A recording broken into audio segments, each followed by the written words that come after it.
And I'm going to talk about how we should view ourselves as Christians and what are some of the attributes that we need to show. Now, I'm not going to go through all of them, but there's a few that I want to focus on. First one is confidence, and that is a trust in God, obviously, and in one's abilities and contributions that come through faith. The next one is humility. Now, that may seem a little counterintuitive. Humility is in a Christian context is associated with a positive self-image because it really involves recognizing one's abilities, the gifts that you've been given, and that they're to be used for God's glory, not one's own. And in value, expressed really as a sense of personal significance. How are you valued by God? And it comes from understanding what our role in God's creation is all about. And then lastly, honor.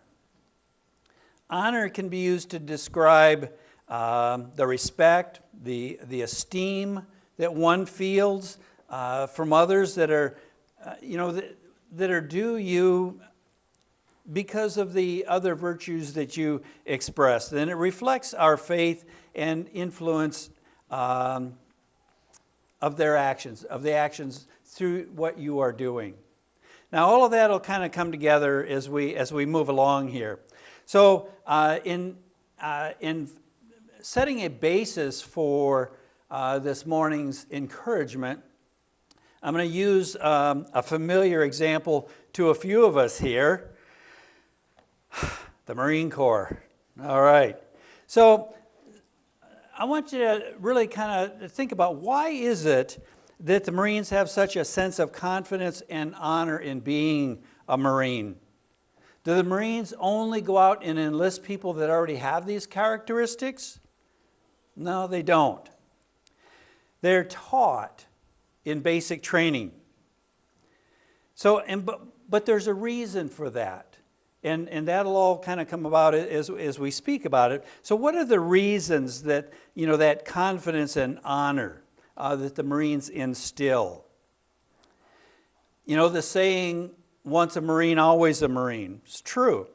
There's camaraderie, there's honor, there's confidence, but those are all based in several things. They don't just teach you honor, they don't just teach you camaraderie or confidence. They're instilled in every recruit in basic training. And it all starts with the stories that are handed down by those that have gone on before.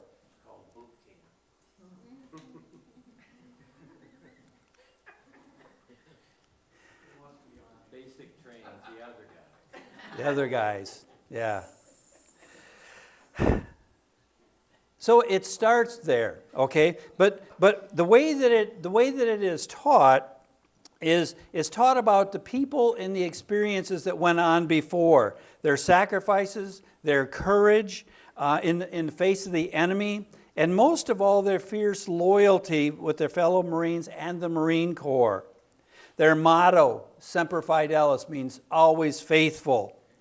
And the battlefield creed of no one left behind.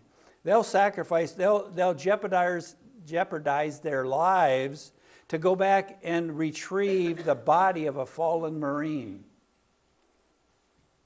All of that is drilled into us from the bellowing, muscle-bound instructors that are stalking back and forth on a stage on the lecture halls as they recount those stories. Now, this all started 249 years ago last week at a place called Tun Tavern. Has some significance there. Born in a bar. It was the Marines that went on before. Archibald Henderson was the longest serving commandant of the Marine Corps. He was the commandant for 39 years. He served over 50 years, 53 years to be exact, 52 years to be exact. And men like Presley O'Bannon, who was the first one to plant a U.S. flag on foreign soil during a conflict. That's where and that was in Tripoli. That's where we get one of the verses of the Marine Corps hymn. John Basilone, Medal of Honor winner at Guadalcanal in the Pacific. Smedley D. Butler won 2 Medals of Honor. Dan Daly, 2 Medals of Honor. And the grand old man, Lieutenant General Chesty Puller, most decorated Marine ever, won 5 Navy Crosses. That's only one level below the Medal of Honor. 5 Navy Crosses and 1 Distinguished Service Cross. Those are just some of the men. And then the battles fought where they were outnumbered and outgunned. The Marine hymn starts out with from the halls of Montezuma. It's the verse from the Battle of Chapultepec during the Mexican-American War. And Master Gunny Sergeant Doty, how do we recognize the Battle of Chapultepec and the bloodshed? Red stripe. The red stripe on the dress blues, on the trousers of the dress blues. And Sergeant Doty, what do we get from Belleau Woods? What nickname? Devil dog. Devil Dogs. Because during that war, the French were retreating, the Marines were going in, and the Germans said that they were fighting like dogs from hell. Teufelhunde.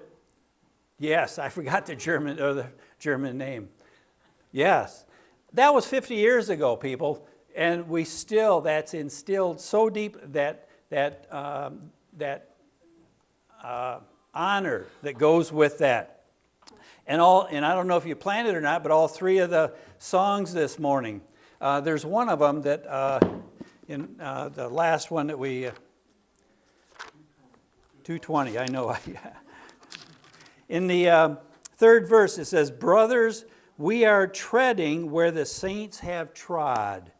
That is along the lines of, and all 3 of the songs, by the way, were very along the lines of what it is that I'm trying to bring out this morning. So all this and much more is drilled into every recruit. That's our heritage.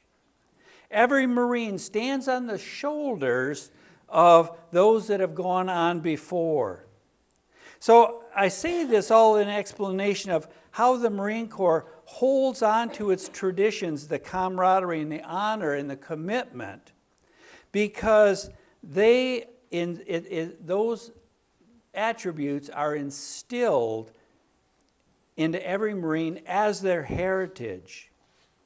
So remembering those that went before and their heroic deeds is part of the organization. Well, guess what? The Lord's church has a history of great men and women who have accomplished even greater feats than any Marine on any field of battle that has ever been fought. Yet we don't take advantage of those exploits of the heroes of the past to stand on their shoulders and have the honor of being in the same organization, the Lord's army. We are in the Lord's army. Hebrews 12 is really a bibliography, a listing of those names, their deeds, their heroism, and their faith, all as a result of their faith. Jesus said that John the Baptist was the greater than all of the Old Testament greats, yet we today are greater than all of those in the past. So let's look at some of those that went on before us, and in the back of your mind, realize that you are greater than them. We have more power, better weapons, and more potential than them all. So we're going to start with the narrative of 3 individuals: Abner, Joab, and the one you probably don't hear too much about, Benaiah. Benaiah is the one that I really want to focus on. But these other 2 individuals here, it really provides an interesting perspective on their roles and their personal traits as they serve different leaders in the time of King David. Each of these men displayed some unique attributes, and they had different impacts on the biblical narrative during that time. First one is Abner. He was a pretty opportunistic commander. Abner was the commander of King Saul's army and played a very significant role in Saul's reign. And then after King Saul's death, Abner initially supported Ishbosheth, who was King Saul's son, for his kingship against the tribe of Judah, which was led by King David. All right, so you have these opposing forces here. But he had a lot of political maneuvering that went on in his life. He was a skilled warrior, quite a strategist. He knew what he was doing on the battlefield, but his actions were often marred by political ambition rather than loyalty and moral principles. His decision to shift alliance to David after he had a falling out with Ishbosheth shows that he had a very pragmatic approach to power, and that's in 2 Samuel 3. He was prone to violence and vengeance.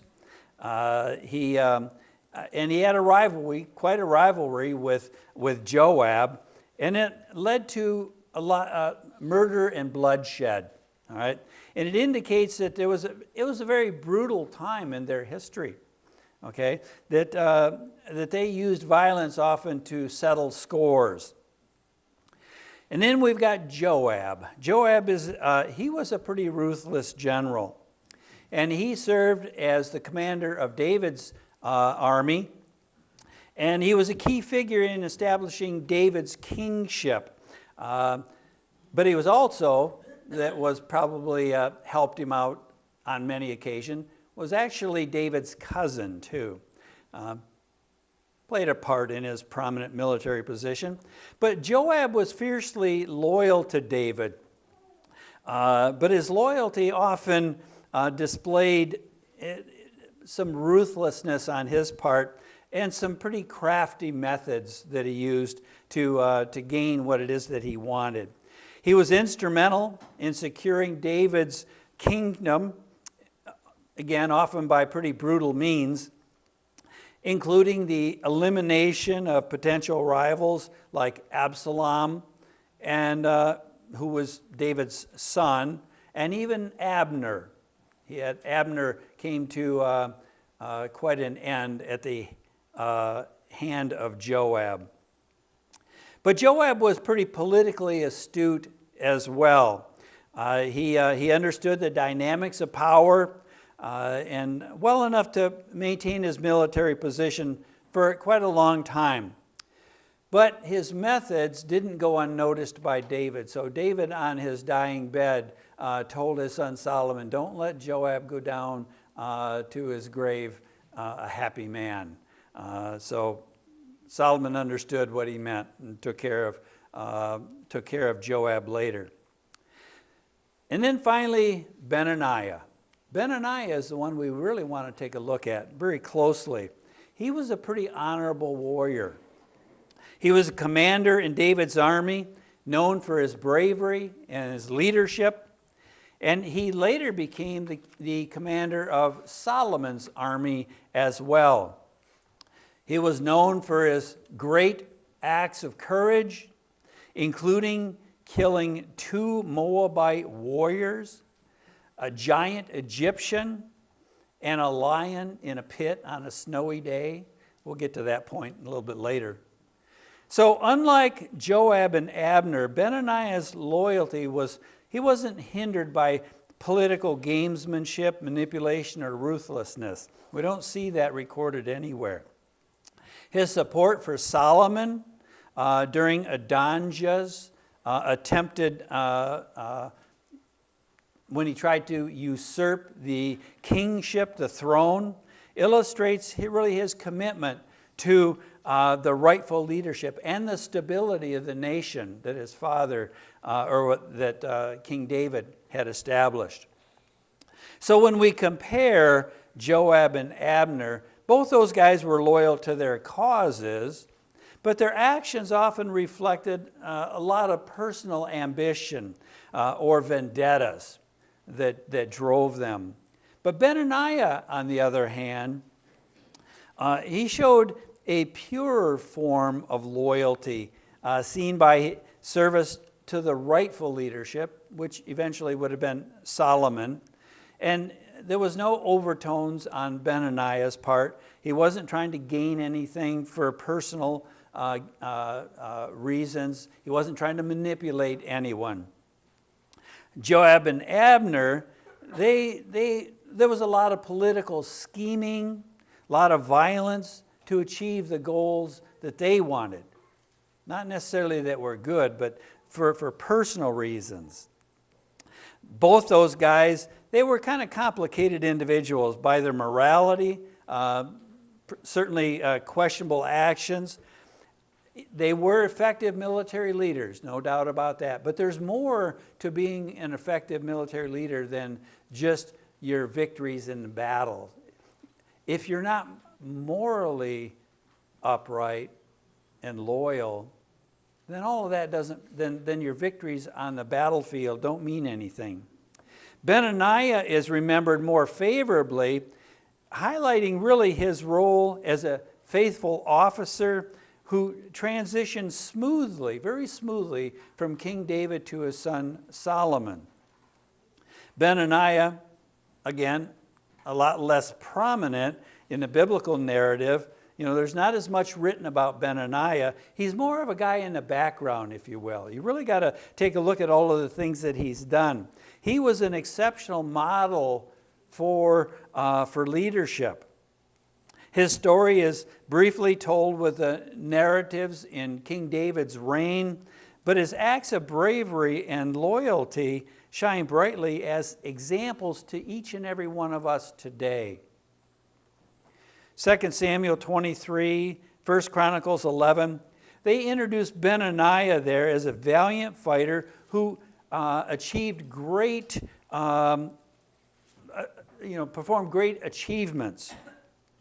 As mentioned, he struck down two of Moab's greatest warriors, went down into a pit on a snowy day and killed a lion, and then defeated an intimidating, huge Egyptian. So the scriptures highlight his courage and skill, and they really elevate him to the command of Israel's elite guard. He wasn't of the 3, but he was of the 30, if you're familiar with David's mighty men. And then later under Solomon, he was in charge of the entire army. So what lessons do we learn from Benaiah?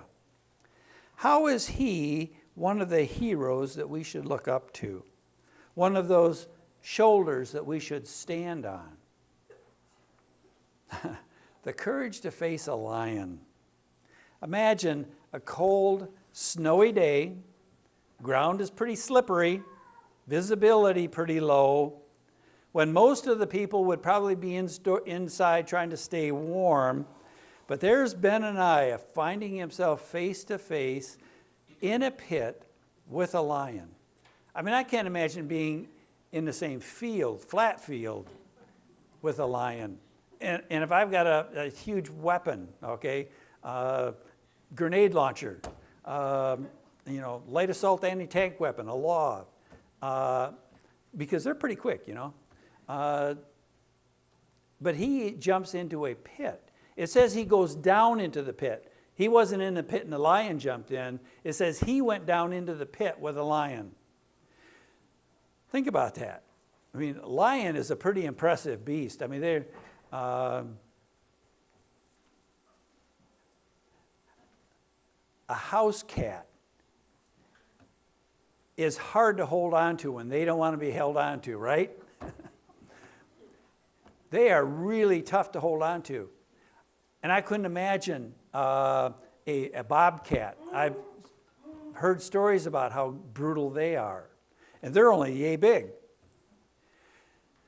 Leopard, a little bit bigger, but a lion on a snowy day in a pit I mean, come on.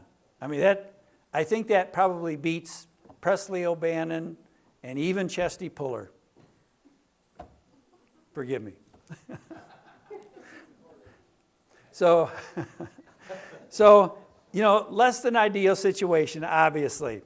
Now, one of the unofficial mottos of the Marine Corps of late is improvise, adapt, and overcome. It means even when faced with challenging situations, Marines are to be resourceful, adjust their strategies as needed, and find ways to succeed despite the obstacles that are right in front of you. Now, this is where we're going to transition a little bit to how do we do some of these things? Don't be jumping in pits, okay? I'm not talking about that. But this act of bravery on our part isn't just physical, it's spiritual. Like Benaiah, we're often called to face our lions as well. The fears, the challenges, and seemingly impossible situations that we face individually, and they're different for you than they are for me or anyone else. So the lesson here is important, that courage is not the absence of fear, it is the victory over it.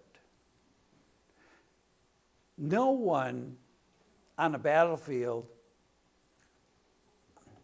I will say maybe the other way around, everyone on a battlefield is afraid. If you're not, then there's something you maybe need to see the doctor afterwards. Let's face it, somebody's trying to kill you. If you're not afraid, then there's really, you got other issues, okay? So, facing our lions. What lions are you facing in your life today? What fears need to be confronted with the boldness that Benaiah had? Lions in our lives can be seen as maybe fear of failure, fear of rejection, or even stepping into a new role or responsibility. Take, for example, someone that young lady we'll call Robin. She's a professional, but she's afraid to speak up in meetings for fear of saying something that is wrong or that someone would ridicule her for saying. Her lion is the fear of professional failure. So to confront this, Robin could start by maybe preparing points before that she wants to discuss, giving her the confidence that she knows what she's talking about so that when it's time to speak, she can speak. Or of a young man with a fear of public speaking. Your lion is crouched behind the fear that you don't think you have anything of value to offer. That's not true. That's a paper lion. So in the world, courage is sometimes adversity. Use a couple examples here. First one, Rosa Parks. If you're not familiar with her, she was the one who refused to give up her seat in 1959 in Montgomery, Alabama. So, 55, I'm sorry. And it's a prime example of facing a lion. That lion that she faced was racial segregation as well as retaliation and arrest by the authorities. But her action actually, I don't know if you're familiar with it, what that caused is a general strike that no one would then take the buses, because blacks were supposed to take the back seats in the buses. And there's lots of backstory to it, but there wasn't one available back there, so she sat in a white-only seat. Well, when she got chastised, arrested for it, it led to a general strike for all of the public transportation in, first off, Montgomery, Alabama, then it spread. Well, that led to a major issue with loss of revenue by the transit companies, and that was actually the start of the civil rights movement in earnest here in the United States. So she fought back against the unjust laws of segregation at the time. And then there was another young lady that's a little bit more recent, and I'm going to try to pronounce her name. Her name is Malala Yousafzai. She was a young Pakistani activist who for female education, because in Pakistan the girls were not allowed to be educated. So she stood up against that. She was actually shot for her activism, but she continued to champion that cause of education for girls worldwide. So her courage to face the terrible threats, threats of death, that empowered others to gain an education, illustrates an act of facing one's lions. So now let's kind of move to Benaiah with his facing the giants. What giants do you have in your life? How can we use Benaiah? Was Benaiah's, were they just side notes of things that he did, or were they meant to be there for us to be able to learn something from it? He faced giants. Do we have giants today that we are facing? He had a giant Egyptian. He was armed, Benaiah was armed only with a club. So what did he do? He grabbed the spear from this giant Egyptian and kills him with his own weapon, similar to what David did with Goliath. But this encounter teaches us about the resourcefulness and the power of turning one's enemies' strengths against them. So in our spiritual battles, we need to remember that the weapons of our warfare are not carnal, but mighty through God to the pulling down of strongholds. We are faced with usually the giants in our life today aren't the tall Egyptians, but but we have to remember that our weapons aren't carnal against them. You're not going to take your weapon against an enemy that is trying to kill you spiritually. Your shotgun, your pistol, your AR-15 isn't going to be of any value to someone that is coming at you spiritually. So like Benaiah, we can use the truth of God to disarm the lies and attacks of the enemy. Just like when Jesus fought off the attacks, the temptations, same thing, attacks and temptations of Satan in the wilderness. He used God's word as his weapons. So the point brings out our ability to turn the challenges that we have into testimonies against or in face of our enemy. Maybe the challenge is dealing with workplace conflicts that you might have. Those of you that work in places that sometimes are a little less congenial than what you would really like. So remember the passage, "Blessed are the peacemakers, for they shall be called sons of God."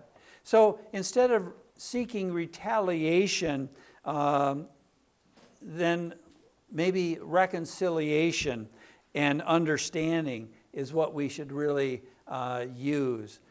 Instead of confronting someone else, maybe understand what it is, why it is that they're saying or doing or believing the things that they believe. Or how about loyalty in the middle of turmoil? Obviously, we just went through a terrible time in this country with political turmoil. And when you hear of the angst, the meltdowns of people as a result of the recent election, you really have to stand back and say, wow, that really, to the point where you've got to take time off from work, you've got to go see a social worker. Come on, but That's where some people are. And I'm not making fun of them. I feel sorry for them. You know, that they are that weak that, I mean, let's face it, even if the election would have went another way, I'm not going out and I'm not going to seek a head shrink to make sure that I can deal with tomorrow. Okay, you just deal with it. But that's not where everybody's at. So sometimes we have to understand where they're at. So in our story here, Benaiah's loyalty to David and later to Solomon shows his steady stance in the midst of turmoil that is much needed today. When Adonijah tried to usurp the throne from Solomon, Benaiah stood firm with the rightful king, demonstrating his faithful allegiance. So in a world where loyalties can be shifting as much as the sand, Benaiah reminds us of the importance of faithfulness to God, to our principles, and to those that we support. There are areas in our lives where we need to show loyalty and steadfastness. So how can you stand firm in your commitments even when the pressure mounts? Loyalty today can be challenging, understood, all right? But take, for example, maintaining faithfulness in marriage. You know, in an age where divorce is pretty prevalent, loyalty involves commitment to mutual respect, communication, love, and it's grounded, obviously, in Ephesians 5. And the scripture guides how the spouses are supposed to treat each other and emphasizing love and commitment. So in the workplace, loyalty can show itself in our integrity, in our dealings and our consistency in our performance, even when shortcuts are tempting. So the kind of loyalty not only builds personal character, but also increases your professional reputation over time as well. Consistent dedication to a cause. You know, there's one last example that I want to use. Dietrich Bonhoeffer. He was a German preacher, an anti-Nazi activist during World War II. And he showed his loyalty to biblical beliefs during the war. He was vocally opposed to Hitler's regime and ultimately his arrest and execution. But even though he knew that that was a very high probability that he was going to suffer for his outspokenness, his commitment to his faith and moral convictions, despite the immense personal risk, displayed his loyalty to the principles of justice and righteousness. Now, I'm not saying that he was a Christian, but his biblical beliefs were strong enough to have him stand up against Hitler's regime, and he paid the ultimate price for it. So, in summing up, Benaiah might not be as well known as David, Solomon, Abner, or Joab, but his life speaks volumes to us today. He was a man of action, whose faith was proven on the battlefield, and whose loyalty was tested in the political arena as well. So as you step out this week, may you do so with the courage of Benaiah, ready to face your lions, equipped to turn the enemy's strengths against him, and steadfast in your godly allegiance. Remember that God is with you, mighty to save and powerful to sustain. So welcome the challenges and the commitments with the courage and loyalty that Benaiah showed. Whether it's overcoming personal fears, turning adversities into opportunities to share the truth, or remaining steadfast when it's easier to give in, we are called to live a life of faithfulness.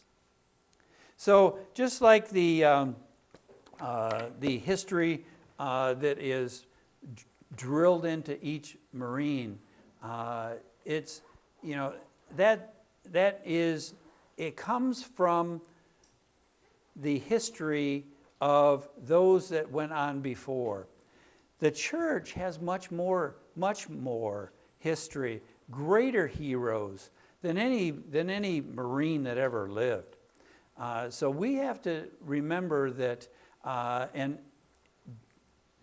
continue to bring up the exploits of those in the past and recognize we stand on their shoulders.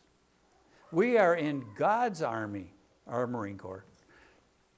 But that's where our honor and commitment and loyalty comes from. So let's go forward. Let's stand and we'll be dismissed.